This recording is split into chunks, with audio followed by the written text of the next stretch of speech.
ఆదిలాబాద్లో సన్నబియ్యం పంపిణీని కలెక్టర్ రాజర్షి ప్రారంభించారు. సన్నబియ్యాన్ని సద్వినియోగం చేసుకోవాలని లబ్ధిదారులను సూచించారు.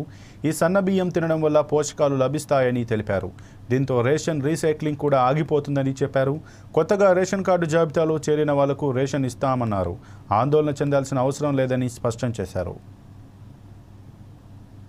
వారి ఆదేశాల మేరకు మొన్న వారు సూర్యాపేట జిల్లాలో ఇట్లా సన్నా బియ్యం మనం రేషన్ షాప్ ద్వారా ఈ స్టార్ట్ చేయాలి. ఆ కార్యక్రమం స్టార్ట్ చేసి ఈరోజు ప్రతి ఒక్క జిల్లాలో ఈరోజు మన రేషన్ షాప్ నుంచి ప్రతి ఒక్క రేషన్ కార్డ్ హోల్డర్కి వాళ్ళకి ఉన్న యూనిట్స్కి మళ్ళీ ఈ రోజు నుంచి సన్నా బియ్యం పంపిణీ జరుగుతుంది. ఈరోజు ఇక్కడ ఆదిలాబాద్ జిల్లాలో ఆదిలాబాద్ పట్టణంలో శాంతినగర్ షాప్ నంబర్ 32లో నేను జేసీ గారు, ఆర్డీఓ గారు, తహసీల్దార్ గారు, యజమానులు, పెద్దలు, తర్వాత వినియోగదారులు వాళ్ళందరితో కలిసి ఈరోజు ఈ సన్నా బియ్యం పంపిణీ స్టార్ట్ చేయడం జరిగింది.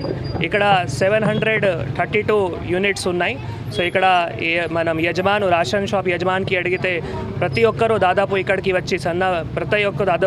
వచ్చి బియ్యం ఇప్పటి వరకు తీసుకున్నారు. సో ఇందాక మనం జేసీ గారు చెప్పినట్లు ప్రభుత్వం ఇది 6 గ్యారంటీలో భాగంగా ఇది ఒక మంచి పథకం ఈరోజు స్టార్ట్ చేయడం జరిగింది. అందరూ వినియోగదారులు దయచేసి సద్వినియోగించుకోవాలి.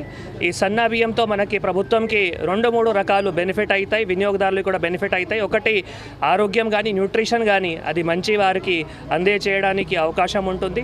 తర్వాత ఈ రీసైక్లింగ్ ఏవైతే దొడ్డు బియ్యం ఉన్నప్పుడు ఏవైతే రీసైక్లింగ్ కొన్ని ప్లేసెస్లో ఎక్కడ జరిగింది అవి కూడా చాలా వరకు తగ్గించడానికి కూడా అవకాశం ఉంటుంది. కాబట్టి ఇటు మనం రేషన్ షాప్ యజమానులు కానీ అటు వినియోగదారులు కానీ కలిసి తర్వాత అధికారులు కానీ సివిల్ సప్లైస్ డిపార్ట్మెంట్ కానీ కూడా అందరూ కలిసి ఈ ప్రోగ్రామ్ని కూడా విజయవంతంగా చేయాలి నేను అందరికీ కూడా కోరుతున్నాము.